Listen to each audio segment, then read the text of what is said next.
హిందువులకు రామాయణం ఒక పవిత్రమైన గ్రంథం. రాముడి జననం, రాక్షసులను సంహరించడం, సీతను పరిణమాడడం, అడవులకు వెళ్లి వనవాసం చేయడం, రావణుడు సీతను ఎత్తుకెళ్లడం, రాముడు రావణుని సంహరించడం, ఇలా అనేక కాండలతో రామాయణాన్ని వాల్మీకి కవి అద్భుతంగా రచించి భక్తులకు ఆ గ్రంథం పవిత్రతను తెలియజేశాడు.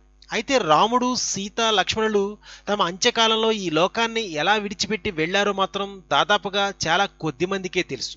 ఈ క్రమంలో అసలు వారు తమ అంత్యకాలంలో తమ అవతారాలను ఎలా చాలించారో ఇప్పుడు మనం తెలుసుకుందాం.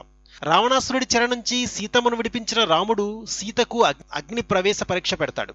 లోకం కోసం రాముడు అంతటి కఠిన పరీక్ష పెట్టినా అందులో సీతమ్మే గెలుస్తుంది. అయితే ఈ సందర్భంలోనే కాక రాముడు సీతాదేవిని మరోమారు అగ్ని ప్రవేశం చేయమంటాడు. అది ఎప్పుడంటే మొదటిసారి అగ్ని ప్రవేశం చేసిన తర్వాత సీతను తీసుకొచ్చి రాజ్యమేలుతున్న సమయంలో ఒక చాకలివాని మాటలకు చింతించి సీతను వాల్మీకి ఆశ్రమంలో రాముడు వదిలిపెడతాడు. అనంతరం కొన్నేళ్లకు రాముడు సీతను అయోధ్యకు తీసుకువచ్చేందుకు ఉపక్రమిస్తాడు. అయితే ఈ సందర్భంలోనే రాముడు సీతకు అగ్ని ప్రవేశం పెడతాడు. దీంతో సీతాదేవి అమితంగా దుఃఖించి ఆ పరీక్షను తిరస్కరిస్తుంది. అదే సమయంలో తన తల్లి భూదేవిని ప్రార్థిస్తూ తనను ఈ లోకం నుంచి తీసుకువెళ్లమని వేడుకుంటుంది. దీంతో భూదేవి ఒక్కసారిగా భూమి చీల్చుకుని పైకి వచ్చి సీతను తనతో తీసుకెళ్తుంది. అలా సీత తను తనువు చాలించిందని పురాణంలో చెప్పబడింది. కాగా ప్రస్తుత ఉత్తరప్రదేశ్ రాష్ట్రంలో అలహాబాద్, వారణాసి ప్రాంతాలను కలుపుతూ ఉండే జుంగిగంజ్ అనే రైల్వే స్టేషన్ వద్ద సీతామర్వి అనే ఒక ప్రాంతం ఉంది. ఇదే ప్రాంతంలో ఒకప్పుడు సీతాదేవి తన తల్లి భూదేవితో కలిసి వెళ్లిపోయిందని చెబుతారు.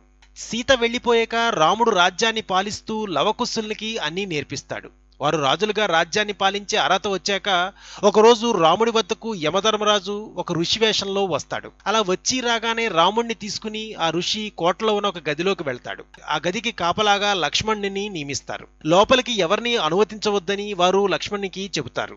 అనంతరం ఆ ఋషి రూపంలో ఉన్న యమధర్మరాజు రాముడితో తనువు చాలించాల్సిన సమయం ఆసన్నమైందని చెబుతాడు. దీనికి అంగీకరించిన రాముడు ఒక శుభముహూర్తాన అయోధ్య సమీపంలో ఉన్న సరయూ నదిలోకి వెళ్లి అంతర్ధానం అవుతాడు. అక్కడ రాముడి అవతారం నుంచి మళ్లీ విష్ణు అవతారంలోకి మారిపోతాడు. రాముని అనంతరం లక్ష్మణుడు కూడా అదే నదిలో తన తనువు చాలిస్తాడు. తన నిజరూపమైన శేషనాగ్ అవతారంలోకి అతను మారిపోతాడు. అలా రాముడు, సీత, లక్ష్మణులు ముగ్గురు తమ అంత్యకాలంలో లోకాన్ని విడిచి వెళ్లిపోతారు. ఈ విధంగా రామ, లక్ష్మణ, సీతల గురించి, వారి అవతారాలు ఎలా ఉపసంహరించారో అనే విశేషాల గురించి పద్మ పురాణంలో కూలంకుషంగా వివరించబడింది.